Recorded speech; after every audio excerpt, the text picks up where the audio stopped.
ലക്ഷ്മി ലക്ഷ്മി ഒരു കാര്യം പറയാം.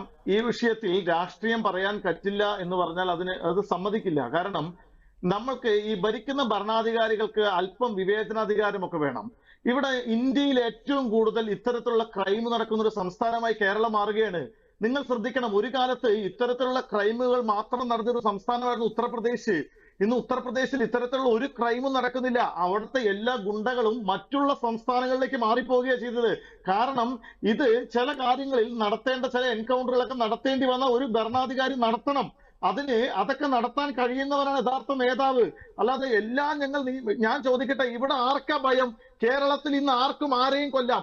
5 പേരെ കൊല്ലാം, 4 പേരെ കൊല്ലാം, 3 പേരെ കൊല്ലാം. നാളെ ഒരുവൻ 10 പേരെ കൊല്ലാൻ തീരുമാനിച്ചാൽ തിരുവനന്തപുരത്ത് സെക്രട്ടേറിയറ്റിന് മൂക്കിന്റെ താഴെ ഇരുന്ന് 10 പേരെ കൊല്ലാം. ഇവിടെ ആർക്കും ഒരു പേടിയുമില്ല. കാരണം എന്തെന്നറിയുമോ?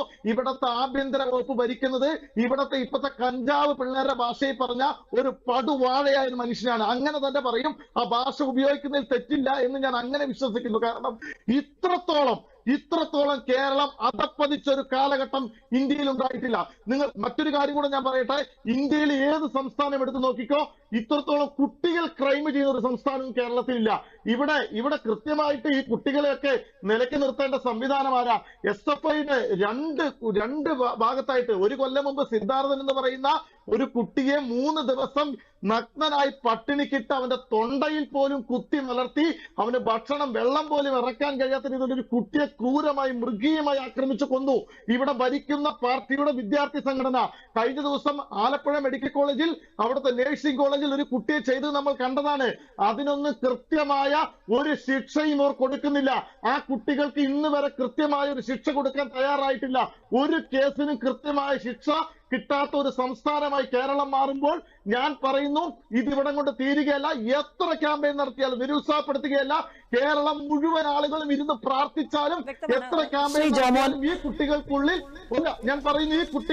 ഒരു ഭയവും വരികയില്ല. കാരണം ഭരിക്കുന്ന ഭരണാധികാരികൾക്ക് ഒരു കഴിവുമില്ലെങ്കിൽ ഒരു ഭയവും ഇല്ലാത്തൊരു തലമുറയുടെ വളർന്നു വരും. ഇവിടെ പേടിയില്ലാത്തൊരു തലമുറ വരും. ഞാനൊരു കാര്യം കൂടെ പറയട്ടെ മാഡം. ഇവിടുത്തെ ഒരു സിനിമാ നടന്റെ പേര് പറയാൻ നമ്മുടെ ഡോക്ടർ മടിച്ചല്ലോ. എന്തിനാ മടിക്കുന്നേ? പറയണം. ഫഹദ് ഫാസിൽ അല്ലെങ്കിൽ ജഗദീഷ്. ഇനി വേണ്ട നിങ്ങളൊക്കെ പറയുന്ന ഞങ്ങളുടെ അനുഭാവി എന്ന് പറയുന്ന അല്ലെങ്കിൽ ഉണ്ണിമൂന്തൻ പറയണം.